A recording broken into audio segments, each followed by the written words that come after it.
মাত্র 10 মিনিটে অর্থনৈতিক রসায়নের সকল গুরুত্বপূর্ণ এমসিকিউ আজকে আমি তোমাকে সলভ করে দিব।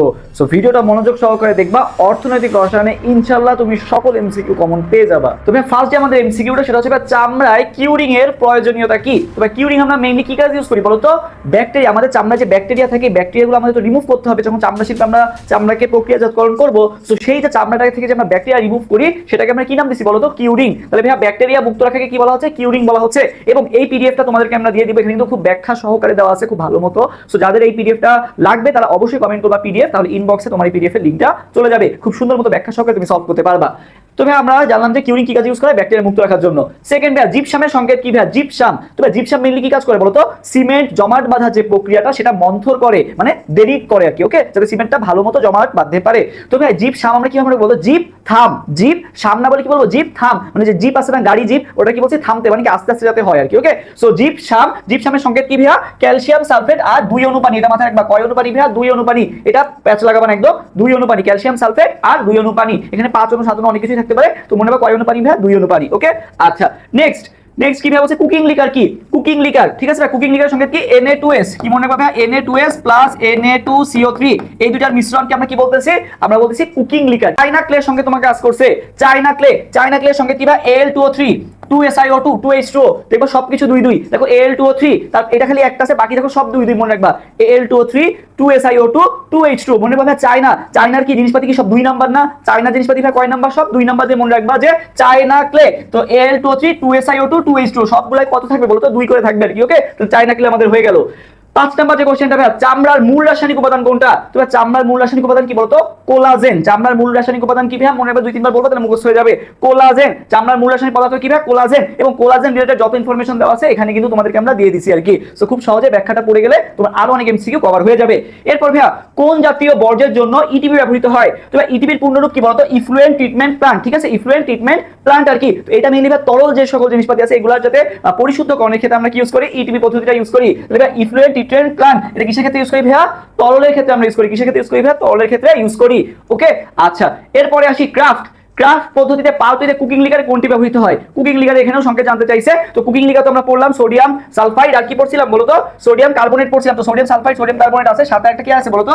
NaOH অ্যাড হবে। এখন দা পার্সেন্টেজ কিভাবে মনে রাখবো? তো ভাই দেখো সোডিয়াম সালফাইড, সালফাইডের স আছে 27 এও দেখো স আছে, তাহলে সোডিয়াম সালফাইড কত পার্সেন্ট? 27%। সবচেয়ে বেশি কে থাকে? তুমি পরিচিত কার সাথে? এই তিনটার মধ্যে সবচেয়ে বেশি পরিচিত কার সাথে বলো তো? সোডিয়াম হাইড্রোক্সাইডের সাথে না? সব জায়গায় আমরা সোডিয়াম হাইড্রোক্সাইড পটাশিয়াম হাইড্রোক্সাইড এগুলোই তো পড়ি, তাই না? তো সোডিয়াম হাইড্রোক্সাইড কত পার্সেন্ট? 60% এর কাছাকাছি, মানে হচ্ছে 58%। আর সোডিয়াম কার্বনেট, কার্বনেট কত পার্সেন্ট? 14.3% আর কি, ওকে। তো এই তিনটা পার্সেন্টেজ মনে রাখবা অবশ্যই, ওকে। এরপর আসি আমরা নেক্সট, পেপার শিল্পে বিরঞ্জক হিসেবে কোনটা ইউজ করা হয়? কি হিসেবে? বিরঞ্জক। তো বিরঞ্জক হিসেবে পারক্সাইড ইউজ করা হয়, H2O2। বিরঞ্জক হিসেবে কোনটা ইউজ করা হয়? মানে পারক্সাইড, H2O2 ইউজ করা হয়, ঠিক আছে। আচ্ছা এরপর দেখি আমরা ন্যানো কণার পরিসর কত? তো ন্যানো কণা এটা খুবই দরকারি একটা এমসিকিউ, এটা দেখবা ক নম্বরেও আসতে পারে। তো আমরা 1 থেকে 100 খুবই সহজ না মনে রাখা। 1 থেকে 100 ন্যানোমিটার কি ন্যানো কণা তোমার কি পরিসর 1 থেকে 100। এবং ন্যানো কণা আমরা কোথায় কোথায় ইউজ করা হয় সেটাও কিন্তু খুব ভালো মতো এখানে বলে দিছি আর কি। ন্যানো কণা আমরা কোন জায়গায় ইউজ করি? চামড়া শিল্পে ট্যানারি বর্জ্যে উপস্থিত ক্ষতিকর উপাদান কোনটা? তবে ট্যানারি শিল্পের মাধ্যমে এটা তোমার দেখবা পঞ্চম অধ্যায়েও আছে, পরিবেশ রসায়নেও আছে, যে ট্যানারি শিল্পে কি থাকে বলতো? ক্রোমিয়াম থাকে। কি থাকে ভাইয়া?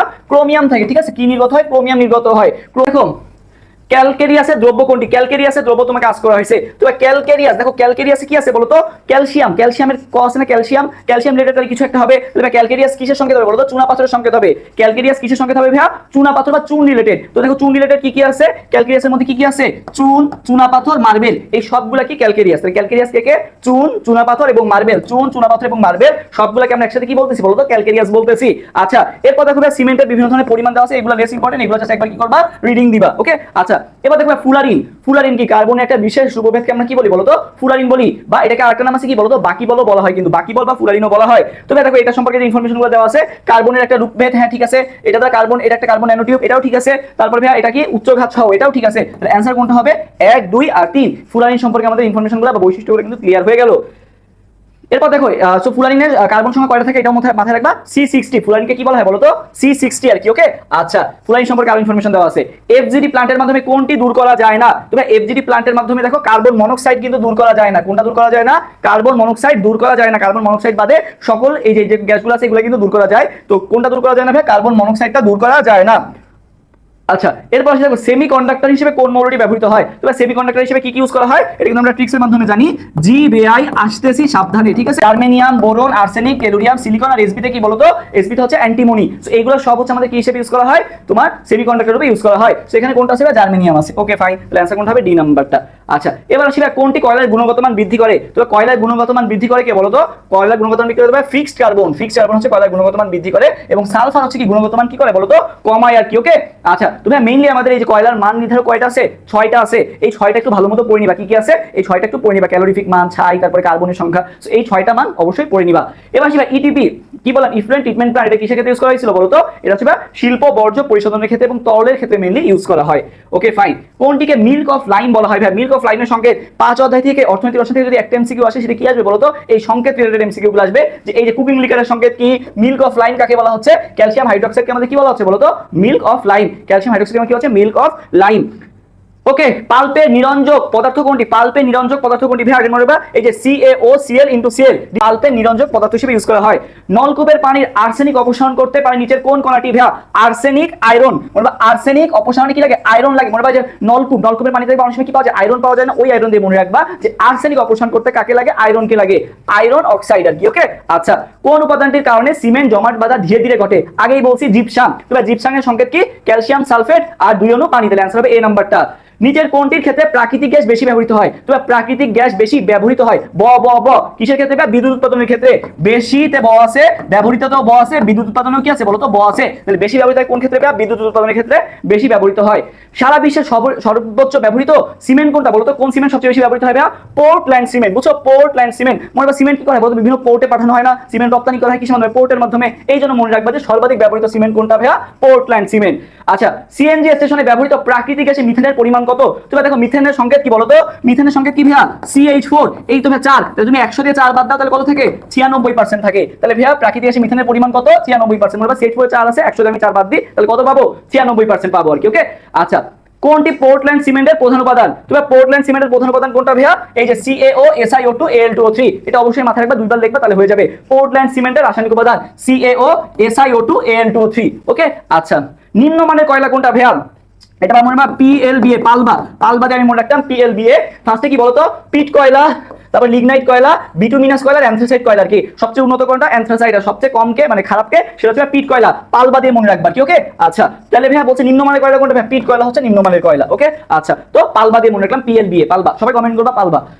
গ্যাস উৎপাদনের জন্য বাংলাদেশে কতটি ব্লকে ভাগ করা যায় ভাই, তবে দেখো এই যে ব্লক, এটা কি মনে পাই যাও, ব্লক লিখতে হবে কয়টা লেটার, একটা দুইটা। আবার তো এই যে লস, তাহলে তো তিনটাও হয়। তাহলে মানে কেউ বলে 2, কেউ বলে 3, তার মানে কত হবে, 23। ওকে, তাহলে কয়টি ব্লকে ভাগ করা যায় ভাই, 23টা ব্লকে ভাগ করা যায়।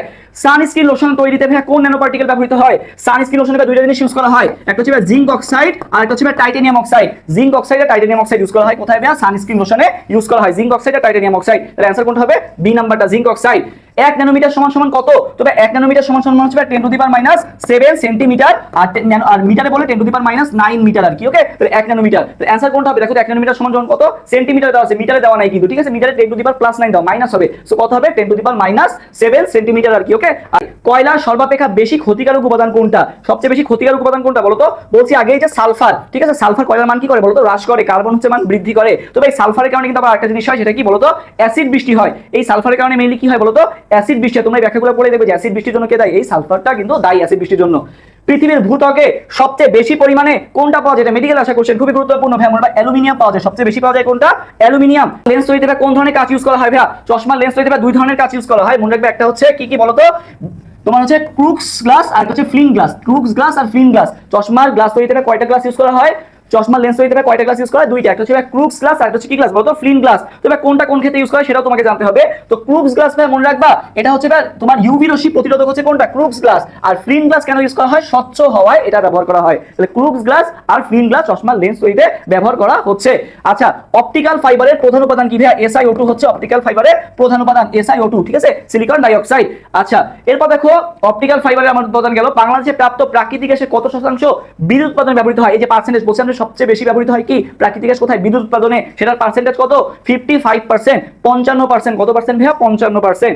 আচ্ছা এখানে পার্সেন্টেজ গুলো দেওয়া আছে তোমাকে একবার মুখস্থ করাই দিই বিদ্যুৎ উৎপাদনে সবচেয়ে বেশি 55 শিল্প ক্ষেত্র ভাইয়া তুমি শিল্পপতি হইছো 18 বছর বয়সে শিল্প ক্ষেত্রে 18%। আচ্ছা বাসা বাড়িতে ভাইয়া বাসা দেখো বাসা বাড়িতে বাসা বাড়ি দেখো বাড়ি 12 ঠিক আছে বাড়ি 12 তাহলে বাসা বাড়িতে 12%। গাড়ি জ্বালানি ভাই গাড়িতে কয় টাকা তুমি ভাড়া দিয়ে গেলা 5 টাকা ভাড়া দিয়ে গেলা তো গাড়ি জ্বালানি হবে কত পার্সেন্ট 5%। আর ইউরিয়া সার মনে রাখবা 10 টাকা দাম আর কি ওকে শেষ। শতভাগ রিসাইকেল করা যায় কোনটা শতভাগ রিসাইকেল করা যায় কোনটা ভাইয়া মনে রাখবা কি কাকা আলু দিয়ে মনে রাখবা আলুতে কি হলো কাতে কি বলতো কাঁচ কাতে কি কপার আর আলুতে কি বলতো আলুতে অ্যালুমিনিয়াম ওকে তাহলে অ্যানসার কোনটা হবে বলতো এই যে কপার মানে কি বলতো তামা কপার মানে কি তামা তার মানে অ্যানসার কোনটা হবে অ্যানসার হবে এ নাম্বারটা ওকে কপার বা তামা আর কাঁচ হচ্ছে কি শতভাগ রিসাইক্লিং যৌগ। প্লাস্টার অফ প্যারিসের সঙ্গে তোমাকে কাজ করা হয়েছে খুবই গুরুত্বপূর্ণ plaster of Paris 2 calcium sulphate আর H2O 2 ক্যালসিয়াম সালফেট আর কি বলতো H2O এটা হচ্ছে plaster of Paris.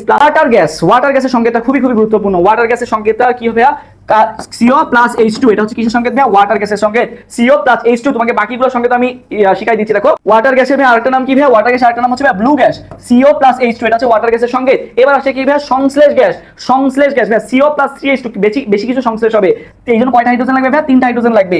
Producer gas ভাই প্রোডিউসার গ্যাস কয়টা হবে বলতো প্রোডিউসার গ্যাস কি থাকবে বলতো নাইট হবে রাত্রে বেলা মনে রাখবা কি হয় বলতো প্রোডিউস হয় তো প্রোডিউসার গ্যাস কি হবে বলতো নাইট দিয়ে মনে রাখবা নাইট্রোজেন ওকে তো প্রোডিউসার গ্যাসে নাইট্রোজেন থাকবে সংশ্লেষ গ্যাসে 3টা হাইড্রোজেন থাকবে আর ব্লু গ্যাসে কি থাকবে একটা হাইড্রোজেনই থাকবে আর কি একটা হাইড্রোজেন অণু থাকবে। এবার কাঁদুনে গ্যাস বা টিআর গ্যাসের সংকেত ইম্পর্টেন্ট CCl3NO2 এটা হচ্ছে কাঁদুনে গ্যাসের সংকেত। CCl কাচের সংকেত তোমাকে কাচের সংকেত দিয়ে দিয়েছে কাচের সংকেতটা জানা খুবই গুরুত্বপূর্ণ Na2O CaO তারপর হচ্ছে XSiO2 এটা হচ্ছে কাচের সংকেত সো কাচের সংকেতটা খুব ভালো মতো দুই একবার খাতায় লিখে রাখবা তাহলে আর প্যাচ লাগবে না।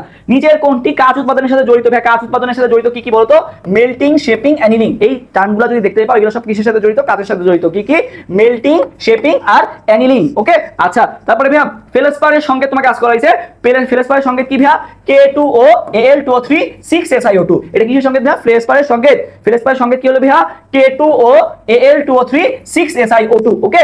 আচ্ছা এটা হচ্ছে ফেলসপারের সংকেত সো ফেলসপারের সংকেতটাও দেখবা ফেলসপারের পাশাপাশি আমাদের আর কি সংকেত লাগবে এই যে সল্ট পিটারের সংকেতটাও লাগবে তারপরে হচ্ছে এখান থেকে ফেলসপারের সংকেত তোমরা অলরেডি পড়লা কার্নালাইট আর সিলভাইট এগুলো সংকেত একবার দেখে রাখবা।